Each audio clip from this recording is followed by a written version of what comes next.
welcome to my YouTube channel. If you're a returning subscriber, I'm happy to see you here again. If you're new here, you're also very welcome. My name is Lois Adama. I talk about faith, business, finance, and personal development. Everything that has to do with leveling up as a person. This is the right place for you. So in today's video, I'm going to be talking about a very interesting topic, which is quite niche down, but there are principles that you can actually apply to literally any kind of business you are into. So today I'm going to be talking about how to build a successful fashion brand. If you've watched my previous videos, or just in case you haven't, in case you don't know, I actually built a 7-figure fashion brand, though due to one or two, for now I'm on a break. For now it's on hold, but trust me, I'm going to come back bigger and better in no time by God's grace. So I'm going to be sharing tips on how to build a successful fashion brand.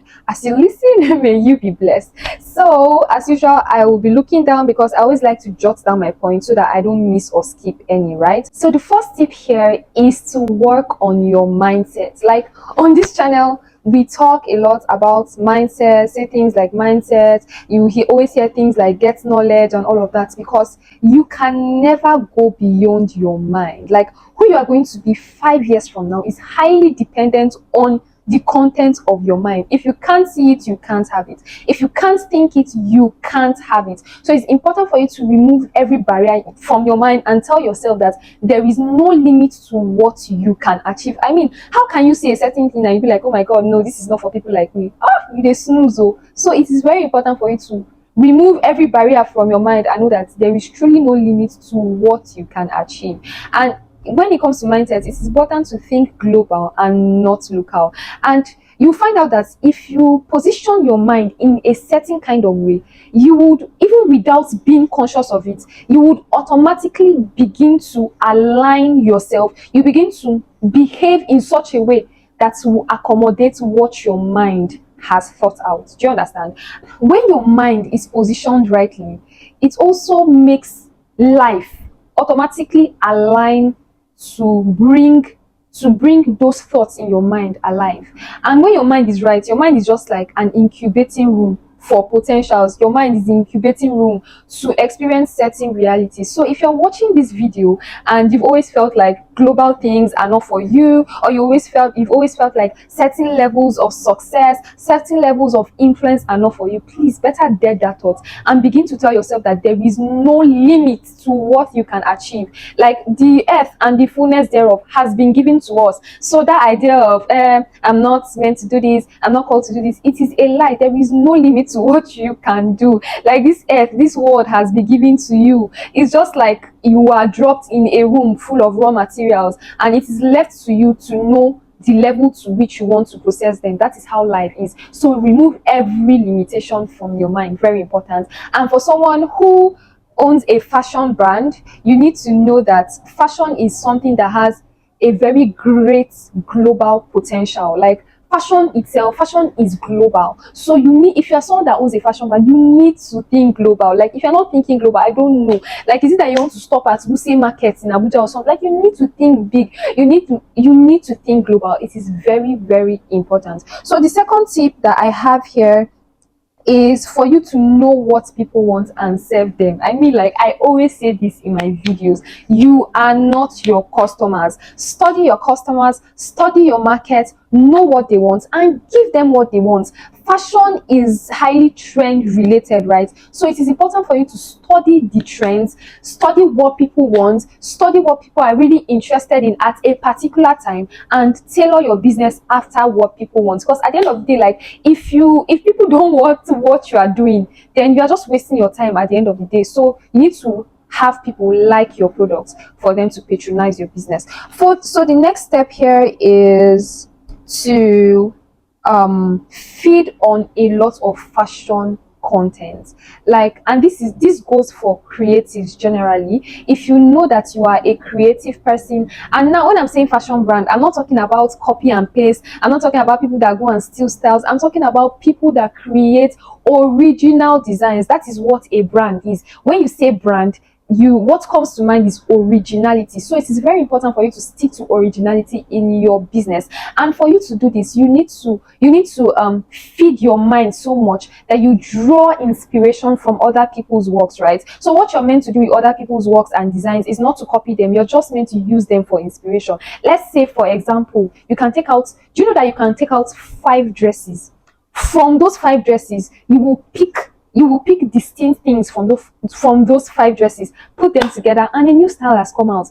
Like the Bible says, nothing is new under the sun. There is nothing new. Everything is more like, it's more like a cycle. We are just moving in a cycle. It's more like it's we are recycling. That's what you're doing basically. You are recycling. So that is a very good tip for you to create original designs, draw inspiration from other people's designs to create your own designs. But please do not copy. I do not promote that on my channel. No, I would never do that. So now the next step is for you to have a signature. I mean, guys, like, one thing with fashion is that fashion is something that people use to show their social status.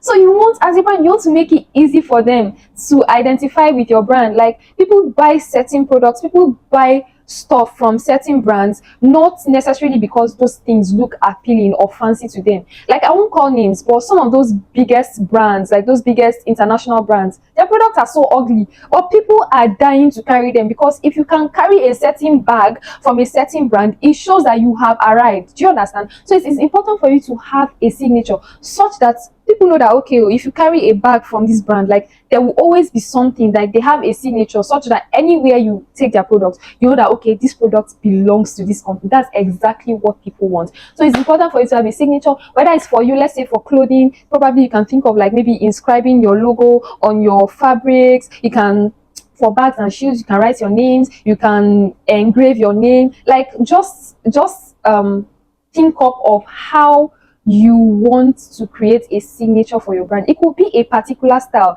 it could be like a particular base style, and then you just tweak it a little here and there, such that anywhere you wear that clothes, so people know that, okay, yes, so this clothes is from this brand. And it gives people an elevated social status, especially when your brand has gained a certain level of influence. So it is very important for you to have a signature, such that anytime people see it, you know that, okay, yes, this is from this brand. I'm going to give an example. For instance, Tubo Bereni, that fashion brand, like, anywhere I see their corsets, before I even go down to see that they were tagged and it is for them, I just know that, yes, this is how Tubo does their corsets. Hermes, when you see a Hermes bag, you know, look at the Hermes slippers. Yes, there are many fakes around, but like, when you see that design, what comes to your mind is Hermes. So you should create that kind of signature for your brand, such that when people see your products, you are the one who comes to mind immediately. So you need to be very intentional about that if you want to build an outstanding fashion brand. And then I'm also going to be talking about, okay, now we've spoken about mindset, we've spoken about, like, getting inspiration, having a signature, creating original designs, and all of that. So after creating these things, after putting these things in place, I mean, you need to sell. Marketing is the crux of every business, because you can have the greatest products, you can have the most amazing products, but if you don't market well, if people don't know about your brand or your products, it's just going to end up in futility, and we don't want that, right? So it is important for you to also recognize certain e-commerce brands that would set you up on a global stage. For instance, I'm going to be sharing 2 sites that provide this service, like putting you on a global stage. We have ozina.com, and then we also have African Designers Mall. So, like, when you can sign an agreement with them, and then they promote your products, and it also gains visibility on a global scale. And then you can also consider, like, running sponsored ads and all to reach a wider audience. Marketing is also very important, very, very, very important. Also consider influencer marketing as well. Just market yourself to put yourself on the global stage. Very important. Like, on this channel, we don't do local things, we don't do no Nigeria, nah. The goal is for you to be where you are and earn in different currencies from where you are. That is the goal, guys. So now I'm also going to be talking about the importance of meditation as an entrepreneur, in fact, as a human being, an entrepreneur, and most especially a creative. You need to think, you need to meditate. Like, life can get so busy and noisy and all of that, but it's important for you to take out time to meditate. It's important for you to take out time to think, because in the place of meditation, that's where ideas come out from. In the place of meditation, that's where you can know how to recycle styles and create something brand new. And you don't even necessarily have to sit down and recycle. It can be an inspiration that comes to you, but you need to learn to be intentional about meditation. So that's the end for this video. I hope you're able to get one or two. See you in the next one. Don't forget to like this video, share it, subscribe to my channel. Until next time, bye.